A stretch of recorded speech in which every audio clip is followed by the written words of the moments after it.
السلام علیکم ورحمۃ اللہ وبرکاتہ۔ معزز خواتین و حضرات، اللہ کے رسول صلی اللہ علیہ وسلم کی حدیث کا سبق مشکات المصابیح سے زکوٰۃ کے مسائل، 5واں باب اللہ کی راہ میں خرچ کرنا،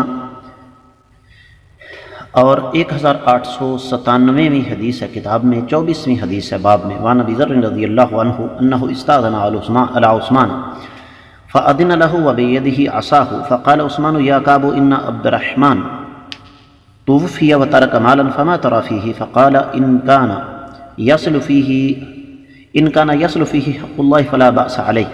فرفع أبو ذر عصاه فضرب كعبا فقال سمعت رسول الله صلى الله عليه وسلم يقول ما أحب لو أن لي هذا الجبل ذهبا أنفقه ويتقبل مني آدر خلفي منه 6 أواقي.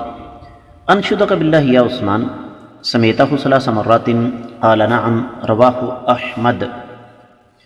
معزز خواتین و حضرات، یہ حدیث سند کے اعتبار سے تو تمام تر شکوک و شبہات سے بالاتر ہے۔ حدیث کے راوی سیدنا ابو ذر غفاری رضی اللہ تعالیٰ عنہ کسی تعارف کے محتاج نہیں۔ فرماتے ہیں کہ میں نے ایک دن اجازت لی، سیدنا عثمان غنی رضی اللہ تعالیٰ عنہ کی خدمت میں گیا، ان کے ہاتھ میں لاٹھی تھی، تو سیدنا عثمان نے سیدنا کعب رضی اللہ تعالیٰ عنہ کو مخاطب کر کے فرمایا، اے کعب، عبد الرحمن بن عوف فوت ہو گئے ہیں اور ان کا مال بہت زیادہ ہے، اس کے بارے میں آپ کی کیا رائے ہے؟ تو سیدنا کعب رضی اللہ تعالیٰ نے فرمایا، اگر وہ اس مال سے اللہ تعالیٰ کے حق کی ادائیگی کرتے رہے تو کوئی عیب نہیں۔ تو اس پر سیدنا ابو ذر غفاری رضی اللہ تعالیٰ نے اپنی لاٹھی سیدنا کعب کو دے ماری، کہا کہ میں نے اللہ کے رسول صلی اللہ علیہ وسلم سے سنا ہے کہ مجھے پسند نہیں کہ میرے پاس احد پہاڑ کے برابر سونا ہو اور میں اسے اللہ کی راہ میں خرچ کروں اور میرا خرچ کرنا اللہ کے ہاں قبول بھی ہو جائے، تو پھر میں اس میں سے احد پہاڑ کے برابر بھی اپنے پیچھے 2 درم چھوڑ جاؤں۔ سیدنا کعب نے سیدنا عثمان غنی رضی اللہ تعالیٰ عنہ سے فرمایا، میں تمہیں اللہ کا واسطہ دے کر پوچھتا ہوں 3 بار کہ کیا آپ نے یہ حدیث نبی علیہ السلام سے سنی ہے؟ تو انہوں نے اس بات میں جواب دیا۔ بنیادی بات یہ ہے کہ بظاہر اس حدیث سے معلوم ہوتا ہے کہ اپنا سارا مال انسان کو اللہ کی راہ میں خرچ کر دینا چاہیے، لیکن حقیقت یہ نہیں ہے۔ اصل میں یہ رائے تھی سیدنا ابو ذر غفاری رضی اللہ تعالیٰ عنہ کی، اور پھر جب کوئی مسئلہ حل کیا جاتا ہے تو تمام تر دلائل کو جمع کر کے کیا جاتا ہے۔